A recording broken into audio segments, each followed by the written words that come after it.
যখন কাজে যাও দুলাভাই তখন আমাকে বলে, চলো আমরা রুমে গিয়ে গল্প করি, সিনেমা দেখি। তুমি বাসায় না থাকলে দুলাভাই শুধু আমায় তার রুমে ডাকে আর বলে, আমার মাথায় কেমন জানি ঝিনঝিন করে ব্যথা করছে, একটু মাথায় মালিশ করে দে তো, তাহলেই হয়তো মাথার ব্যথাটা কমে যেতে পারে। দুলাভাই বলে, তোর বোন তো সারাদিন অফিসের কাজে থাকে, আমার দেখাশোনা তৈরি করতে হবে। 11 বছরের ছোট বোনের মুখে এমন কথা শুনে থমকে দাঁড়ায় মিতু। বোনকে কাছে টেনে নিয়ে মাথায় হাত বুলিয়ে জিজ্ঞাসা করে, হেনা বইন, আমার কি কও এসব? উনি তোমার ভাইয়ের মতো, তোমারে অনেক স্নেহ করে। হেদিন তুমি কাজে যাবার পর দুলাভাই আমারে কইল, হেনা পানি দে। আমি পানি নিয়া যাইতে আমাকে বলল, তোরে অনেক টাকা দিমো, তুই স্কুলে গিয়ে ফুচকা খাবি, বন্ধুদের নিয়ে ঘুরতে পারবি, তুই শুধু আমার একটা কথা রাখবি। দুলাভাই কি বলতে চয় তা না শুনেই আমি চলে এলাম। মিতু চমকে উঠল। কি শুনছে ছোট বোনের মুখে এইসব? একমাত্র ছোট বোন হেনা। বাবা মা ছোট থাকতেই মারা যায়। বাসায় বাসায় কাজ করে দুজনের পেট চালাত মিতু। একদিন শাকিলের সাথে পরিচয়। শাকিল ছিল কেয়ারটেকার, সেই বাসায় কাজ করত মিতু। প্রথম প্রথম লজ্জায় কথা বলতে পারত না শাকিলের সাথে। আস্তে আস্তে দুজনের প্রেম করা, তারপর বিয়ে। বিয়ের পর থেকে হেনা ওদের কাছে। 1 বছর হয়েছে মিতু আর শাকিলের বিয়ে। মিতু সকাল হলেই রান্না সেরে চলে যায় কাজে। শাকিল যে বাসার কেয়ারটেকার সে বাসায় ঘর উঠিয়ে থাকতে দিয়েছে মালিক, তাই শাকিল সারাদিন বাড়িতে থাকে। হেনাকে একটা স্কুলে ভর্তি করেছে মিতু। সকাল থেকে 12টা পর্যন্ত স্কুল, বাকিটার সময় ঘরের টুকটাক কাজ করে। হেনা দেখতে চমৎকার, কিন্তু মিতু দেখতে তেমন সুন্দর ছিল না। তাছাড়া বাকিটা 2 বোনের একরকম দেখতে। কিন্তু ইদানিং হেনা একটু বেড়ে উঠেছে। 12 বছরে পা দিয়েছে সেদিন। শাকিল দিন দিন হেনার দিকে অন্যরকম দৃষ্টিতে চেয়ে থাকে, যেটা হেনা পছন্দ করত না। মিতু কাজে গেলেই এটা ওটার বাহানায় রুমে ডাকে হেনাকে শাকিল। হেনাকে দিয়ে শাকিল তার সুকেসের চাবি দিয়ে বলে, তুই সুকেস থেকে আমার হিসাবের খাতাটা এনে দে তো। মাঝে মাঝে বলতো, দেখ হিসাব করতে করতে আমার মাথা ব্যথা শুরু হয়ে গেছে, একটু মাথাটা মাসাজ করে দে, তাহলে ব্যথাটা হয়তো কমে যেতে পারে।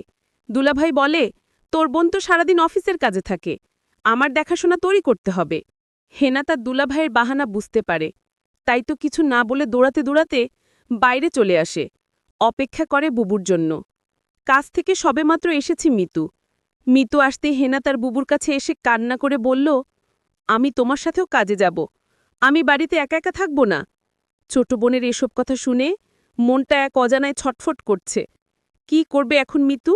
হেনার যে মিতু ছাড়া কেউ নেই। এমন সময় শাকিল ঘরে এলো।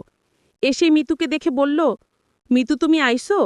হেনার গায়ে জ্বর দেখলাম, তুমি দেখো তো মাইয়া কি হইল, জ্বর হইলে ওরে ডাক্তারের কাছে নিতে হইব।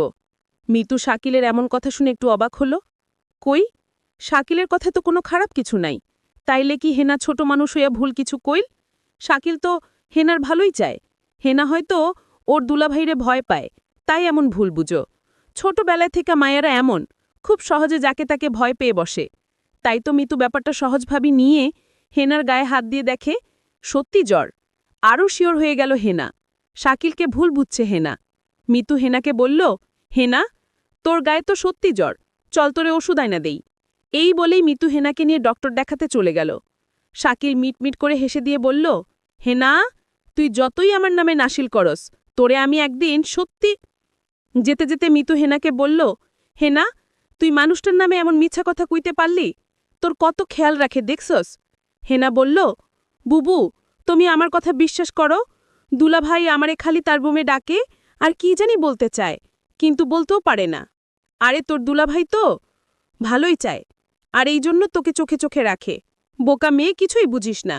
মিতু ছোট্ট হেনাকে বুঝিয়ে বলল, শাকিল একেবারে সাদাসিদে, ভুলটা হেনার। আমি মিতুকে বললাম, বুবু যেদিন কিছু একটা হবে সেদিন আমার কথা বিশ্বাস করবে, তার আগে নয়। বুবু আমার জারি দিয়ে বলল, বাদ দে সব কথা, এখন ডাক্তার দেখাবো। ডাক্তার বলল, হেনার শরীরে জ্বর, আর তাই তাকে ভালো ওষুধ খাওয়াতে হবে। হেনার জন্য ওষুধ নিয়ে বাসায় চলে আসলাম। হেনার সমস্ত ওষুধের খরচ শাকিল দিল। আমি হেনাকে বললাম, হেনা দেখছস আমাদের কত কেয়ার করে তোর দুলাভাই, ওষুধের সমস্ত খরচ শাকিল দিয়ে দিল। বুবু আমার মনের কথাটা বুঝল না। বুবু তুমি শুধু শাকিল ভাইয়ের উপরের দিকটাই দেখলে, ভিতরের রূপটা দেখলে না। রাতে খাওয়া দাওয়া শেষ করে হেনা শুয়ে পড়ল। আমি হেনাকে বললাম, কিরে হেনা, তুই ওষুধ খেলি না? ওষুধ না খেলে তোর জ্বর ভালো হবে না, তুই দিন দিন অসুস্থ হয়ে যাবি। বুবু, আমার গায়ে জ্বর নেই, আমি ওষুধ খাবো না, আমি সুস্থ আছি। কি বলছিস পাগলি মেয়ে? ডাক্তার বলল জ্বর আছে, সে বুঝে জ্বর নেই। বুবুর জোড়াজুড়িতে আমি জ্বরের ওষুধটা খেয়ে নিলাম। আমার কিছুই করার ছিল না। আমি জানতাম আমি যদি বুবুর কথা না শুনি বুবু অনেক কষ্ট পাবে, কারণ এই পৃথিবীতে বুবুর আমি ছাড়া আর কেউ নাই, আর তাই আমি বুবুকে কষ্ট দিতে চাই না।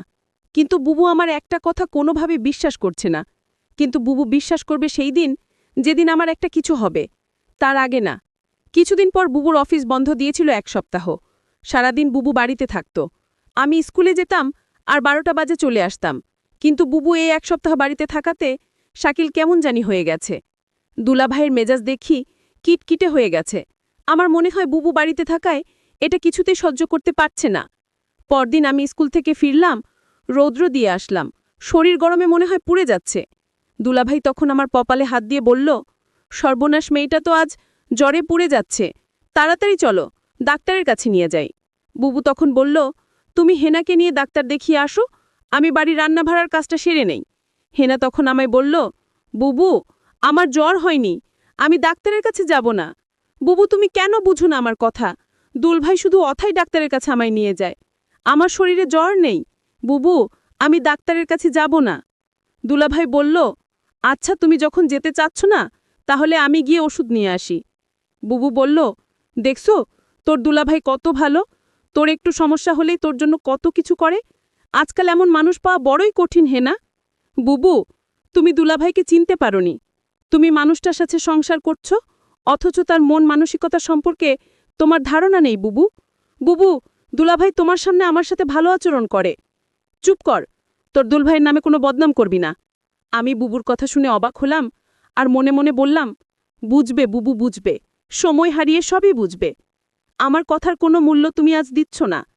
পরদিন বুবু হঠাৎ অসুস্থ হয়ে পড়ে, বিছানা থেকে উঠতে পারছে না, শরীরে একটু শক্তি নেই।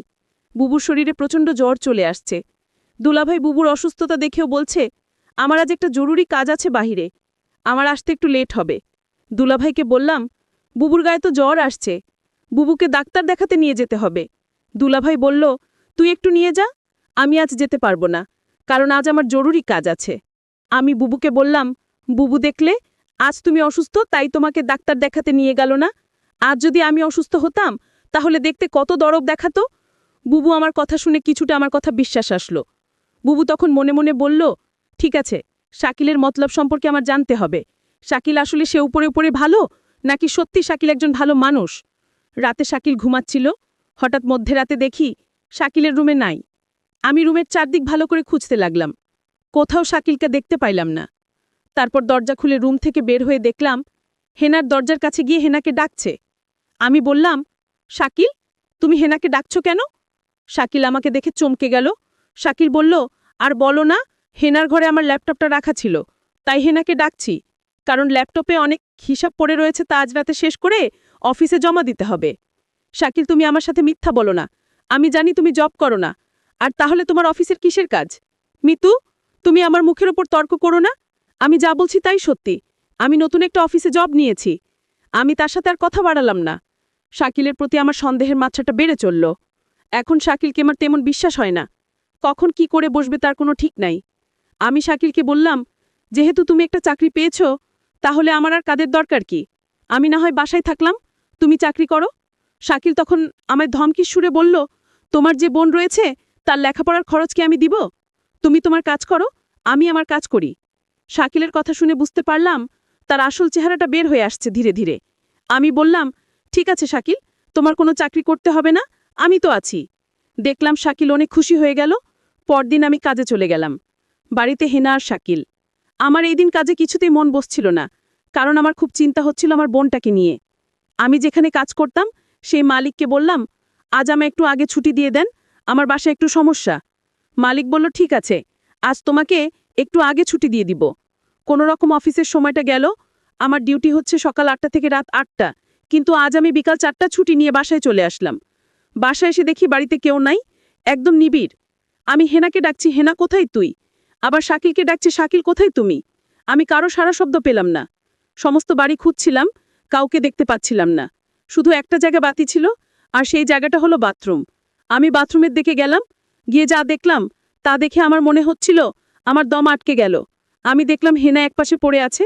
আমি দৌড়ে কাছে গিয়ে হেনাকে ডাকলাম, হেনা বোন আমার, তোর কি হয়েছে? হেনার কোনো সারা শব্দ নাই। চিৎকার করে হেনাকে ডাকছি, এই হেনা, ওঠ, তোর কি হয়েছে বোন? আমি কথা দিচ্ছি, আমি আর কোনোদিন তোরে বাসায় একা রেখে